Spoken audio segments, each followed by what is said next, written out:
Good morning to all. Welcome to biology class. In our previous class, we are discussed about digestion in different parts of digestive tract. We discussed about digestion in mouth and stomach. As a result of peristalsis in esophagus, food moves from the mouth and reaches in the stomach. And by the wave-like movement of the muscles of stomach. Again, peristalsis taking place in the stomach. Then peristalsis in the stomach help to convert this partially digested food into paste form. And again, this partially digested food from the stomach reaches in the starting part of the small intestine, that is duodenum. And near to duodenum, you can see two other glands. This like liver and pancreas. These glands are the associated parts of duodenum and small intestine. And some digestive juices forms in the liver and pancreas. First we are going to see what is liver. Liver is the largest internal organ of our body, and liver help for the secretion of cholesterol, and this cholesterol and some other fluid combines to form bile juice in the liver. And liver help to filter blood that reaches in the liver after digestion. We know that after digestion blood is mixes with the nutrients. Then liver helps to filter and remove these toxins or chemicals from the blood, or purifies blood, and then that blood reaches in other parts of our body. And in the lower part of the liver, one small cycle-like part is seen in green color, that is gallbladder. This gallbladder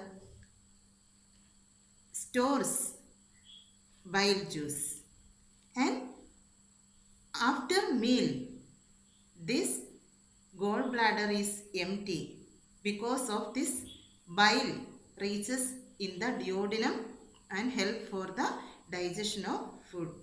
And before our meal it is full, that means it stores more bile.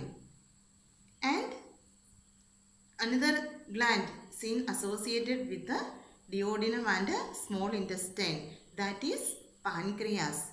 This pancreas is a flat bean-shaped structure. This pancreas can secrete enzymes and hormones. In digestion, enzymes that present in the pancreas helps to digest our food. Then through a common duct from the liver and pancreas, these digestive juices in the initial part of the small intestine, that is duodenum.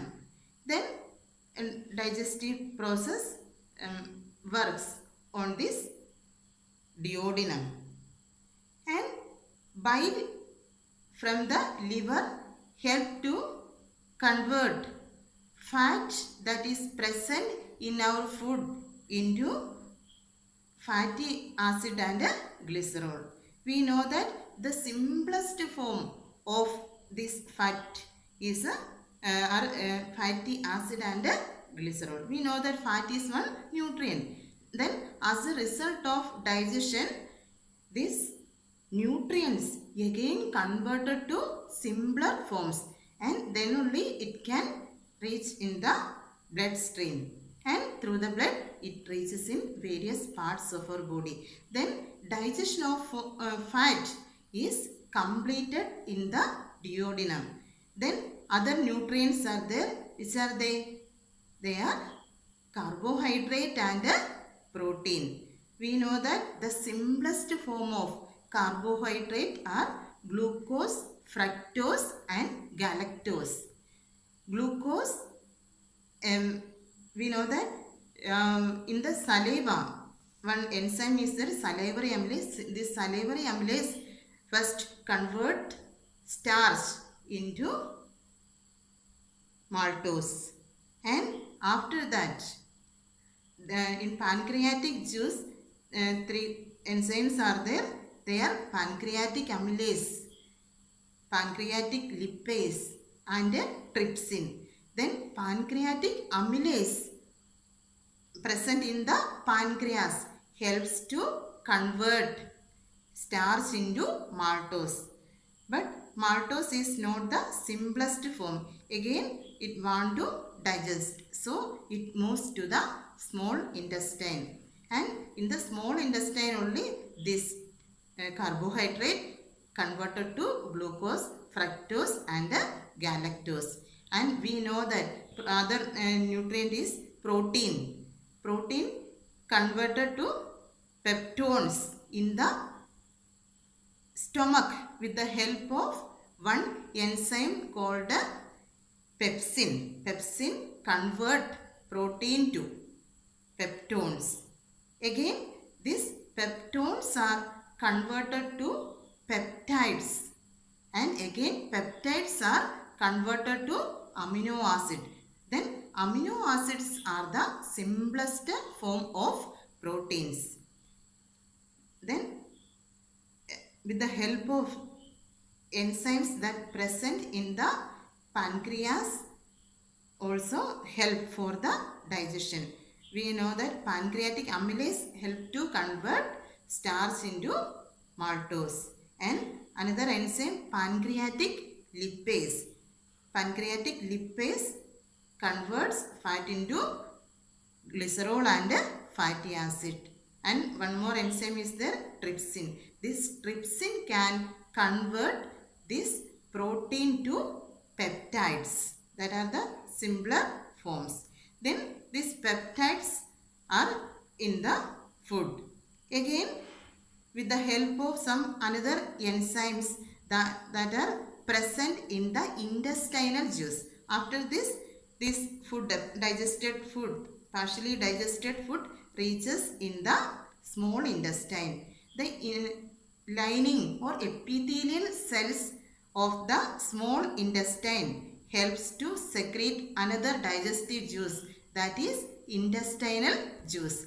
This intestinal juice contains some other enzymes like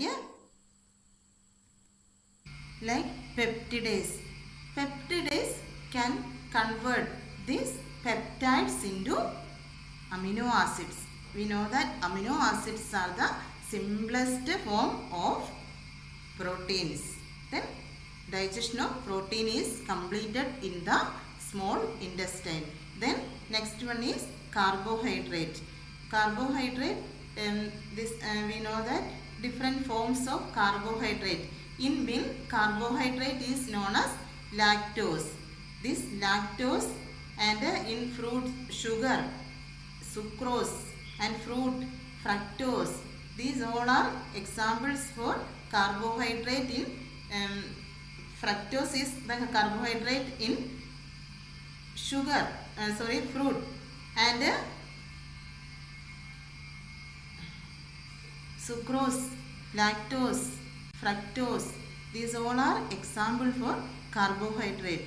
Then after digestion completed, this carbohydrate again converted into simplest form like glucose, fructose and galactose. Then digestion is completed in the small intestine and absorption starts in the small intestine. Next day we will learn what is absorption and how is absorption taking place. Thank you. Have a nice day.